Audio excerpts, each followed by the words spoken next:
Assalamualaikum warahmatullahi wabarakatuh. Waalaikumsalam warahmatullahi wabarakatuh. Assalamualaikum warahmatullahi wabarakatuh. Baik teman-teman, ya di pertemuan ketiga ini kita akan membahas materi tentang bagaimana kita memahami data dan bagaimana teknik perolehan data yang akan kita miliki. Dan ini bagian dari konteks pembicaraan kita. Di akhir nanti kita akan berbicara mengenai bagaimana teknik pengukuran ataupun measurement itu dilakukan di dalam statistika. Nah, kalau kita berbicara soal data, nah, jadi dalam statistika, ingat seperti yang sudah kita bahas kemarin, data itu merupakan objek ataupun bahan yang kita pelajari di statistika. Kemarin juga kita sudah membedakan apa itu statistik, apa itu statistika. Nah, data dalam pengertian statistika itu kita akan refer kepada beberapa pengertian ataupun beberapa sumber menurut Kamus Bahasa Indonesia bahwa data adalah keterangan yang benar dan nyata. Jadi data ini tentunya kalau demikian harus menggambarkan keadaan atau kondisi yang sebenarnya atau yang aktual yang kita amati. Kemudian kalau menurut Wikipedia bahwa data itu adalah catatan atas kumpulan fakta. Dalam bahasa Latin, ya, data itu merupakan bentuk jamak dari datum. Jadi kalau tunggal disebutnya datum, dan itu artinya adalah sesuatu yang diberikan atau sesuatu yang disampaikan. Dalam konteks kehidupan kita biasanya dalam pemahaman sehari-hari sudah tidak membedakan mana data tunggal, mana data jamak, atau mana benda yang bersifat tunggal, mana yang bersifat jamak, tetapi kita akan selalu mengatakan bahwa ketika kita memiliki data, maka data itu bisa berarti tunggal atau bisa berarti jamak. Jadi tidak perlu permasalahkan. Nah, kalau dalam bentuk lebih luas lagi, jadi data itu didefinisikan sebagai materi ataupun kumpulan fakta yang dipakai untuk keperluan suatu analisis, diskusi, presentasi ilmiah, atau tes statistik lainnya. Nah, teman-teman, kalau kita lebih tajamkan dari pengertian-pengertian tadi, maka data juga bisa diartikan sebagai keterangan atau gambaran mengenai sesuatu, baik berupa bilangan ataupun bukan bilangan, yang dapat divisualisasikan dalam bentuk gambar ataupun grafik. Nah, kalau kita refer kepada pembicaraan kita pada pertemuan sebelumnya, berarti data ini identik dengan yang kita sebut sebagai statistik dalam pengertian yang pertama. Jadi ingat kemarin bahwa statistik itu ada dua pengertian, satu sebagai kumpulan data ataupun keterangan, yang kedua adalah sebagai nilai atau ukuran yang kita peroleh dari sampel. Nah, kita balik lagi, jadi sekarang kita pahami bahwa data itu memang terkait dengan keterangan atau gambaran mengenai sesuatu, ya, baik berupa bilangan maupun bukan bilangan. Kemudian data yang kita miliki, kita juga bisa visualisasikan dalam bentuk gambar ataupun grafik. Nah, terkait dengan data, ada juga yang dikenal dengan informasi. Apa itu informasi? Biasanya informasi itu adalah data yang sudah kita berikan makna atau konteks tertentu yang lebih menjelaskan mengenai data tersebut. Jadi kalau kita dapatkan angka 250,0, maka kalau dari sisi data, ini merupakan sebuah data. Tapi kalau kita tambahkan konteksnya, misalnya ya, bahwa ada kilometer per jam, maka ini adalah data yang sudah diberikan konteks kilometer per jam. Kalau kilometer per jam, berarti kita bisa membayangkan atau bisa memahami bahwa 250,0 ini adalah data mengenai kecepatan. Kenapa? Karena yang satuannya kilometer per jam adalah kecepatan. Ya. Nah, tapi kalau misalnya kita tambah lagi dengan kalimat yang lebih panjang, yang lebih spesifik lagi, laju pembalap motor itu adalah 250 km per jam. Jadi ini sudah menjadi informasi yang utuh ataupun yang sudah lebih jelas lagi. Jadi tidak hanya sebatas angka atau bilangan saja. Oke, nah teman-teman, bagaimana data itu kita dapatkan? Ya, jadi data itu merupakan hasil proses baik perhitungan maupun pengukuran. Ya, tapi di dalam statistika nanti pada dasarnya ketika kita melakukan observasi itu akan disebut sebagai pengukuran. Nah, di sini hanya akan membedakan saja apabila kita perhatikan apakah data itu hasil perhitungan atau pengukuran. Biasanya kalau menghitung itu adalah 1, 2, 3, 4, dan seterusnya. 99, 100, 101, dan seterusnya. Ya. Nah, tapi kalau mengukur, kita bisa menghasilkan angka yang tidak bulat, 3,45, 0,79, dan sebagainya. Sebagai pemahaman yang sederhana, jadi ketika kita melakukan perhitungan, misalnya apa? Misalnya jumlah siswa di dalam kelas, maka pasti angkanya itu akan berupa angka bulat, angka yang tidak ada pecahannya. Jadi kalau jumlah siswa di kelas bisa berjumlah 0, bisa 1, bisa 2, dan seterusnya. Nah, namun kalau kita mengukur, berarti kita akan memiliki acuan atau ukuran tertentu. Sebagai contoh, ambil kita ukuran untuk timbangan berat badan atau ukuran untuk panjang. Ya. Kemudian juga misalnya untuk mengukur berat benda di supermarket yang lebih presisi menggunakan timbangan digital. Maka itu akan menghasilkan angka-angka yang lebih banyak kemungkinannya, karena bisa juga dalam bentuk koma ataupun desimal. Jadi sekali lagi, data itu bisa kita peroleh berdasarkan hasil perhitungan atau pengukuran. Nah, data kalau kita lihat dari sifat atau bentuknya, kita bisa melihat ada yang kualitatif, ada yang kuantitatif. Kalau kualitatif itu berbentuk kategori atau kelompok. Sedangkan kalau kuantitatif biasanya hasilnya berupa bilangan ataupun non-kategorikal. Kalau yang kualitatif itu contohnya rusak, tidak rusak, buruk, kurang, cukup, baik, istimewa, dan seterusnya. Tapi kalau kuantitatif berarti dalam bentuk bilangan, baik berupa bilangan bulat, hasil menghitung tadi, ataupun dalam bentuk desimal. Data juga bisa kita lihat dari sifat atau bentuk bilangan yang bisa muncul. Kalau kita ingat kemarin waktu kita berbicara ruang sampel atau kemungkinan dari sebuah percobaan, maka kita bisa mendapatkan ruang sampel diskrit ataupun kontinu. Nah, dari sisi data yang kita peroleh, karena kita juga nanti akan terkait dengan variabel acak atau distribusi peluang, maka kita pun bisa mendapatkan data yang kita klasifikasikan dari bentuk bilangannya itu bisa yang diskrit dan kontinu. Ya, jadi contohnya ataupun contoh daripada bilangan ataupun data yang bisa diskrit atau kontinu hampir sama dengan ketika kita berbicara ruang sampel tadi. Jadi kalau diskrit biasanya atau ciri utamanya adalah datanya itu adalah berupa bilangan bulat. Ya, sedangkan kalau kontinu bisa dalam bentuk desimal ataupun pecahan yang jumlahnya bisa terbatas. Jumlahnya bisa tidak terbatas. Diskrit pun sama, ya. Diskrit itu bisa terbatas, bisa tidak terbatas, tetapi perbedaan mendasar adalah antara diskrit dan kontinu itu adalah bilangannya adalah bilangan bulat dan bilangan di kontinu adalah desimal ataupun pecahan. Nah, kalau kita lihat berdasarkan jumlah unit yang ada di populasinya, data yang kita miliki itu bisa berupa data sensus ataupun data sampel.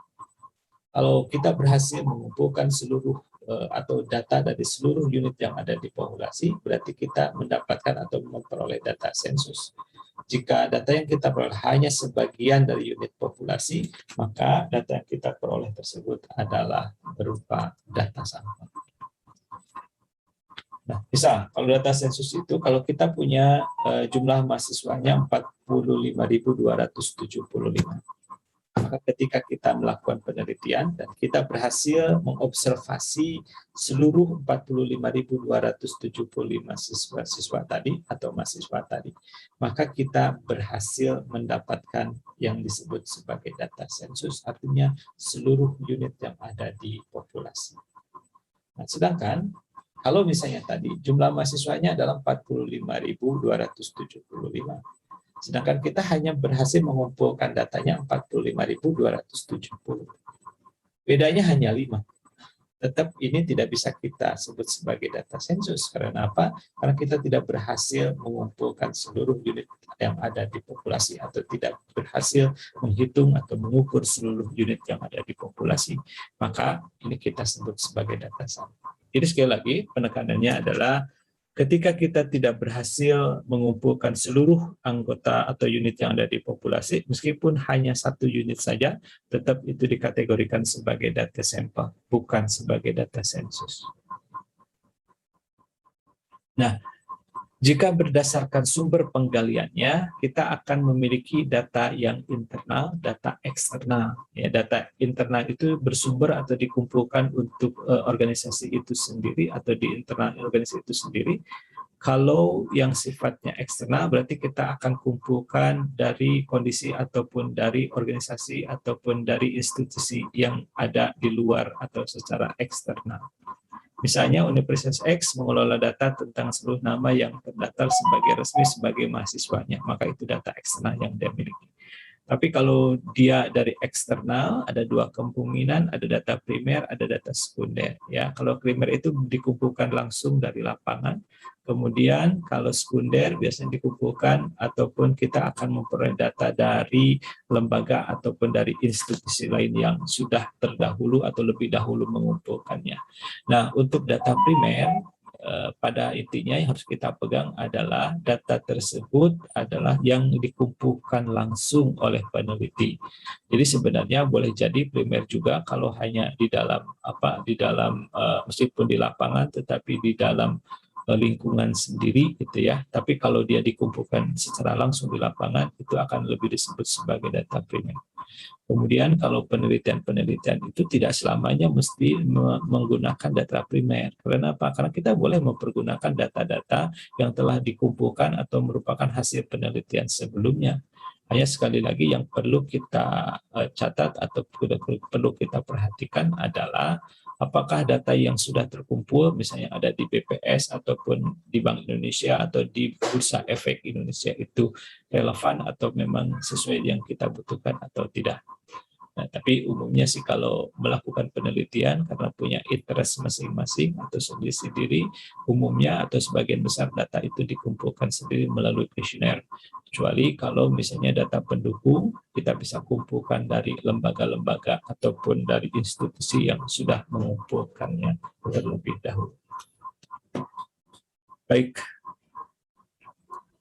Nah, sekarang kalau berdasarkan waktu pengumpulan, ya kalau berdasarkan waktu pengumpulan itu ada ada pembagian, ada yang disebut sebagai cross-sectional data, kemudian ada time series data dan ada panel data.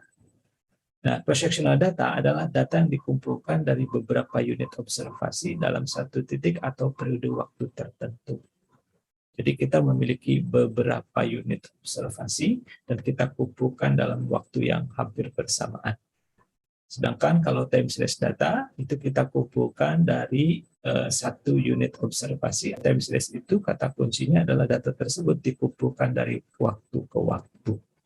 Nah, kombinasi dari cross-sectional data dengan time series itu yang kita sebut sebagai data panel atau panel data. Ini adalah kita kumpulkan dari beberapa unit observasi dalam waktu yang beberapa periode waktu yang berbeda. Nah, ini kita akan lihat misalnya kalau cross-sectional data itu berarti kalau kita memiliki mengobservasi ada 15 pasien, kemudian kita kumpulkan datanya pada pukul 6. Ya, kemudian pada pukul 6 tanggal 1 Maret dari 15 pasien ini kita kumpulkan berbarengan, berarti itulah yang disebut data cross-sectional ya. Sedangkan kalau misalnya ada suhu badan seorang pasien, kita hitung setiap setengah jam dari pukul 6 sampai dengan pukul 10, nah itu adalah data time series. Jadi dari dua data waktu, dari satu waktu ke waktu yang lain kita kumpulkan. Nah, kalau panel berarti unitnya banyak, katakanlah 15 pasien, dan kita kumpulkan tidak hanya satu waktu tertentu, tetapi dari beberapa waktu pengamatan tertentu. Ya, jadi kalau cross-sectional data ini akan menghasilkan 15 buah data. Kalau ini berarti kalau seorang sampai pukul 10 berarti ada 9 data. Tapi yang jelas sumbernya dari satu unit ataupun satu unit observasi saja. Kalau ini berarti ada 9, jadi 9 kali 15 data seluruhnya. Ya. Jadi ini dilihat dari waktu pengumpulan datanya. Sampai pengklasifikasian data ini ada pertanyaan. Dan rasanya ini sudah khatam teman-teman waktu dulu teman-teman belajar di tingkat sarjana, dan sepertinya sih sudah tidak ada lagi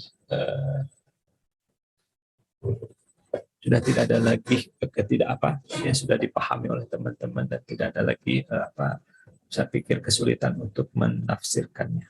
Tapi walaupun demikian, kalau ada pertanyaan silakan untuk disampaikan. Baik, kalau tidak ada, kita lanjutkan.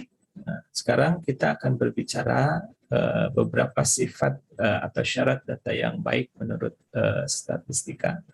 Nah, syarat data yang baik ini berarti data itu dapat kita andalkan atau dapat kita pergunakan sebagai dasar melakukan proses analisis. Yang pertama, data itu harus objektif. Objektif itu diartikan bahwa data yang kita miliki itu sesuai dengan keadaan sebenarnya dari karakteristik yang diukur. Biasanya objektif ini akan mengacu kepada data secara individual. Jadi kalau misalnya kita ukur ataupun kita perhatikan, kemudian ada orang lagi dalam perasaan sedih, maka data objektifnya ketika dikumpulkan berarti harus sedih, gitu ya. Jangan sampai data yang orang yang lagi sedih kita catat status perasaannya adalah biasa-biasa saja. Jadi harus menggambarkan. Kalau kita timbang berat badan, hasilnya adalah 65 kg, maka kita harus tuliskan atau laporkan bahwa beratnya adalah 65 kg. Itu sebagai data yang objektif. Yang kedua, bahwa data yang baik itu harus representatif. Representatif itu pengertiannya adalah dia ataupun data yang kita miliki harus mewakili atau menggambarkan keadaan kumpulan objek yang diteliti. Jadi ini lebih kepada memotret gambaran keseluruhan dari populasi yang sedang kita teliti. Jadi kalau yang namanya representatif secara sederhana bisa kita ilustrasikan begini. Kalau di populasi tersebut jumlah laki-laki 75%, jumlah perempuan 25%, maka data yang kita miliki pun harus berasal dari, kalau misalnya kita mempergunakan data sampel, berarti harus sampelnya itu 75% laki-laki dan 25% perempuan. Itu yang disebut dengan representatif atau menggambarkan. Jadi kalau di kumpulan atau di populasi itu sebagian besar pendidikannya adalah SLTA, maka sampel kita pun ataupun data yang kita miliki pun harus dominannya ataupun paling banyaknya adalah lulusan SMA dan seterusnya. Kemudian yang ketiga, bahwa data yang baik itu harus mengandung error yang kecil. Apa itu error yang kecil? Error yang kecil itu adalah tingkat kesalahannya kecil, sehingga ketelitiannya semakin tinggi. Maksudnya begini, kalau di populasi katakanlah rata-rata tinggi badan siswa yang kita teliti itu adalah 160 cm, maka data yang kita miliki pun paling tidak kalau misalnya ada dua, yang satu misalnya dari sampel itu kita peroleh rata-ratanya adalah 159 cm. Yang satu lagi, kumpulan yang lain lagi adalah misalnya 165 cm rata-ratanya. Maka yang mana yang memiliki standar error yang lebih kecil tentunya adalah yang bedanya lebih kecil. 159 bedanya hanya 1 cm dari 160. Sedangkan 165 cm bedanya 5 cm. Jadi dengan demikian data yang lebih akurat atau lebih mendekati nilai sebenarnya, atau dengan kata lain itu kita artikan memiliki standar error yang lebih kecil, berarti itu akan lebih baik. Karena apa? Karena pasti analisis kita akan lebih akurat. Data yang kita miliki pun harus up to date. Apa itu up to date? Up to date berarti harus menggambarkan keadaan terkini atau paling mutakhir. Nah, kalau misalnya seperti tadi, ini ada kaitan dengan objektif tadi. Ya, kalau misalnya datanya adalah berat badan saya adalah misalnya saat ini 60 kg. Pada saat kuliah berat badan saya adalah 55 kg. Kalau ditanyakan apakah 55 dan 60 ini adalah objektif menggambarkan berat badan kita, betul. Ya, tetapi yang lebih up to date atau yang lebih terakhir adalah tentunya yang terakhir, yang 60. Kenapa? Karena berat badan 55, katakanlah itu adalah 10 tahun yang lalu ketika menjadi mahasiswa S1. Jadi yang lebih yang paling mutakhir itu tentunya akan lebih didahulukan ataupun yang harus kita prioritaskan. Ya. Nah, teman-teman, yang terakhir yang menjadi ciri data yang baik itu adalah datanya relevan. Relevan itu adalah memiliki hubungan ataupun keterkaitan dengan masalah yang kita teliti. Data itu sangat banyak. Data itu bisa dikumpulkan data apa saja dari objek ataupun unit yang kita teliti. Kalau misalnya kita mahasiswa, berpuluh-puluh atau bahkan beratus-ratus data yang bisa digali dari mahasiswa tadi. Tetapi sekali lagi, kalau terkait dengan katakanlah kita akan meneliti tentang prestasi mahasiswa. Apakah data terkait dengan warna baju yang favorit dia akan memiliki relevansi dengan penelitian prestasi dia? Silakan itu nanti diteliti ataupun dipastikan. Dan seperti yang sudah saya singgung sebelumnya, ketika kita menghubungkan suatu hal dengan hal yang lain, hal yang paling penting adalah kita harus menunjukkan ada dasar keilmuan ataupun ada dasar logis yang bisa menjadi dasar sehingga satu kejadian itu berkaitan ataupun berhubungan dengan kejadian lain. Nah, jadi di dalam penelitian sama, kita harusnya concern kepada data-data yang menjadi kepentingan kita saja. Menjadi data-data yang punya relevansi dengan penelitian yang kita lakukan. Kalau tidak punya relevansi, ya sebaiknya tidak kita kumpulkan atau kita abaikan saja. Oke, sampai sini ada pertanyaan dulu? Baik, kalau tidak ada, bisa kita lanjutkan kepada bahasan selanjutnya. Nah, teman-teman, ketika kita mengumpulkan data, ada prinsip-prinsip yang harus kita pahami. Jadi, boleh jadi ini adalah resume ataupun representasi dari apa yang kita sudah bahas sebelumnya tentang data yang baik itu seperti apa. Nah, bagaimana cara kita untuk mengumpulkan data yang kita miliki? Oke. Kalau teman-teman diberikan data atau diberikan gambar seperti ini. Oke, silahkan. Ada yang bisa menebak nggak gambar ini apa? Silahkan ditulis di chat room. Oke, sambil saya ngecek ya. Oke.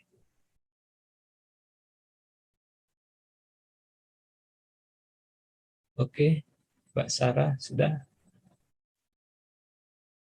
Mas Muhammad Hayan Saroka sudah ada. Oke. Wajah seperti apa? Bisa menebak kira-kira?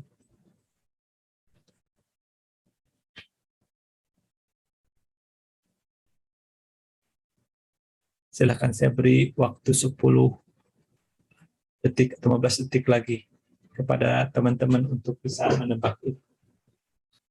Kalau yang punya tebakan ini adalah wajah pria. Oke, betul ya. Jadi gambar ini adalah diambil dari gambar yang satu yang paling sebelah kanan. Kita perhatikan bahwa foto yang ada di sebelah kanan ini memiliki jutaan titik dalam penggambarannya. Ya, jadi ada berjutaan titik. Sedangkan kalau yang di sebelah kiri ini hanya mempergunakan 250 titik, walaupun titiknya lebih besar. Nah, perhatikan ya, ini 250 titik. Ini menggunakan 2000 titik dan ini menggunakan 1000 titik. Nah, teman-teman, ketika kita mendapatkan ataupun anggaplah titik itu sebagai representasi data dari kumpulannya itu. Jadi kalau dengan menggunakan titik yang semakin banyak, maka kita akan bisa menangkap gambar yang semakin mirip dengan aslinya. Ketika titik yang kita libatkan semakin sedikit, maka kita akan mendapatkan kesulitan yang lebih besar untuk bisa menebak ataupun bisa membayangkan gambar apa sebenarnya. Jadi kalau hanya seperti tadi, kita diperlihatkan gambar sebelah kiri, kita kan hanya menebak-nebak saja. Sedangkan kondisi yang real belum terbayang sama sekali oleh kita. Jadi prinsip dalam penggalian data itu, ketika kita memperoleh data dengan jumlah ataupun dengan titik dalam hal ini yang lebih banyak, maka kita akan dapat gambaran yang lebih akurat dari populasi yang diambil. Jadi sekali lagi, ketika kita melakukan atau pengumpulan data, bagaimanapun juga bahwa prinsip yang kita dapatkan atau harus kita miliki adalah kita harus memperoleh gambaran yang akurat mengenai populasi ataupun gambaran populasi yang kita ambil tersebut. Ya, apakah datanya bisa menggambarkan keadaannya atau tidak? Ya, itu berarti tergantung kepada data yang kita kumpulkan. Nah, contoh lain, misalnya kita bisa lihat dalam contoh seperti ini. Kalau teman-teman punya populasi seperti ini, kemudian kita ambil sampel dengan sampel 1, ada juga yang mengambil sampel 2, ada yang mengambil sampel 3, dan ada yang mengambil sampel 4. Nah, kondisi sampel mana yang menggambarkan? Ya, kita perhatikan ya, bentuk-bentuk yang ada di dalam. Jadi kita bisa simpulkan karena sampel 4 ini bisa merepresentasikan bentuk-bentuk yang lebih menggambarkan dibandingkan sampel 1, 2, dan 3, maka sampel 4 ini yang paling representatif atau menggambarkan keadaan populasi. Ya, dari sisi warnanya, kemudian dari sisi bentuknya, dia akan lebih menggambarkan keadaan yang ada di populasi tadi.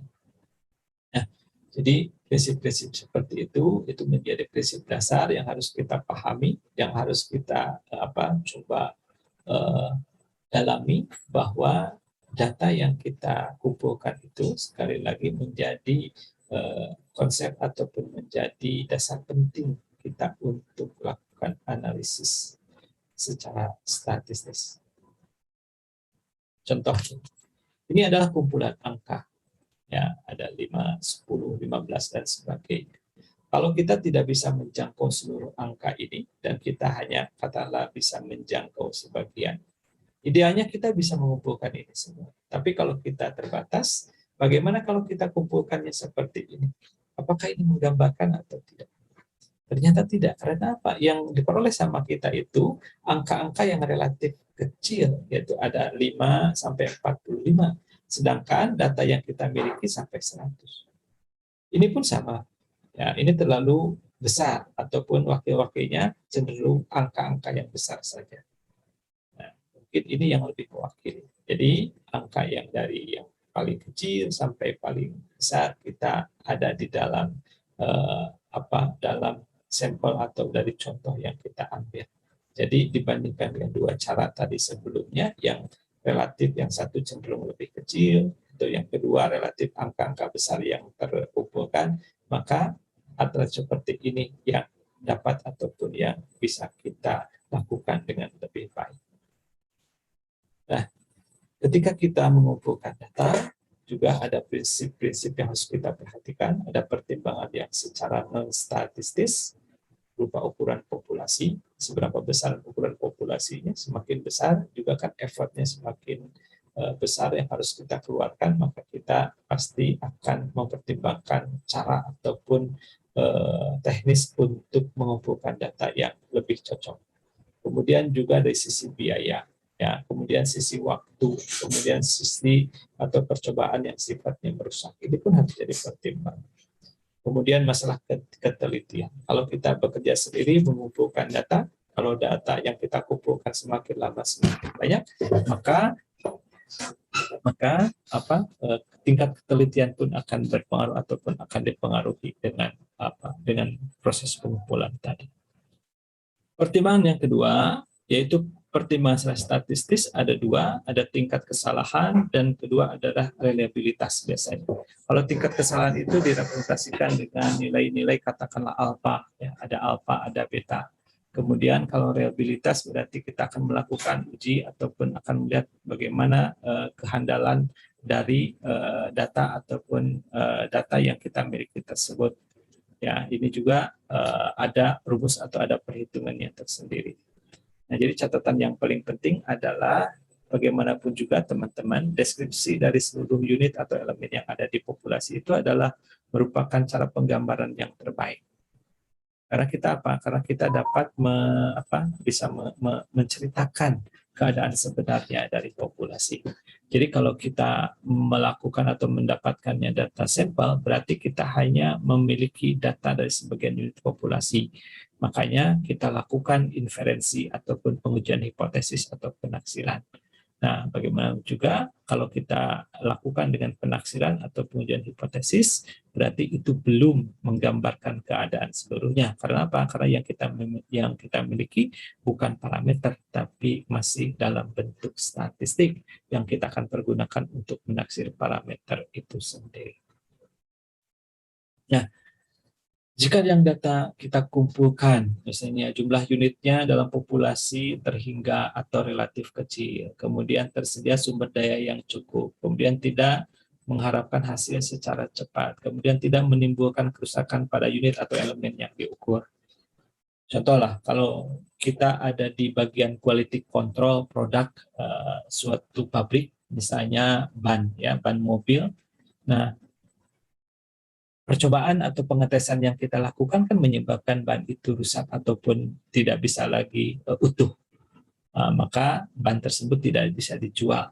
Nah, jadi itu adalah termasuk percobaan ataupun pemeriksaan atau pengecekan yang menyebabkan kerusakan pada unit yang kita cek. Jadi dengan demikian, kalau kondisinya seperti ini, maka kita bisa lakukan dengan sensus. Ya, ingat? Jadi sekali lagi, kalau keadaan jumlah unit populasinya terbatas, kemudian kita tidak buru-buru mendapatkan hasil, kemudian juga kita memiliki sumber daya yang cukup, dan juga kita katakanlah berhadapan dengan unit-unit populasi yang kalau kita cek tidak menimbulkan kerusakan, maka teman-teman bisa menggunakannya secara sensus. Sebaliknya, kalau jumlah unit dalam populasinya tak terhingga atau terlalu banyak, kemudian sumber daya yang digunakan pun tidak ekonomis, kemudian kita harus mendapatkan hasil penelitian dalam waktu yang singkat atau harus segera, dan penelitian atau eksperimen yang dilakukannya bersifat merusak, maka sebaliknya untuk kondisi-kondisi seperti ini kita harus melakukannya dengan cara sampling. Ya. Nah, jadi sampling kemudian sensus bagaimana dapat kita ambil ya tergantung kondisi-kondisi yang kita hadapi ini. Nah, kalau kita berbicara soal penelitian katakanlah di tesis ataupun disertasi, gitu ya, umumnya berarti kita akan lebih banyak yang mempergunakan datanya adalah data sampel karena hanya sebagian saja.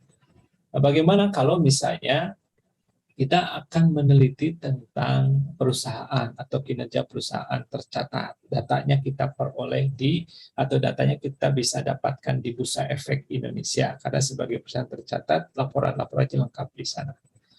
Industri yang kita teliti itu ternyata ada 125 perusahaan. Dan 125 perusahaan ini datanya lengkap semua dan mudah kita dapatkan. Saran saya berarti ambil aja semua. Nah, hanya permasalahannya ketika teman-teman mendapatkan keseluruhan data tadi, berarti teman-teman sudah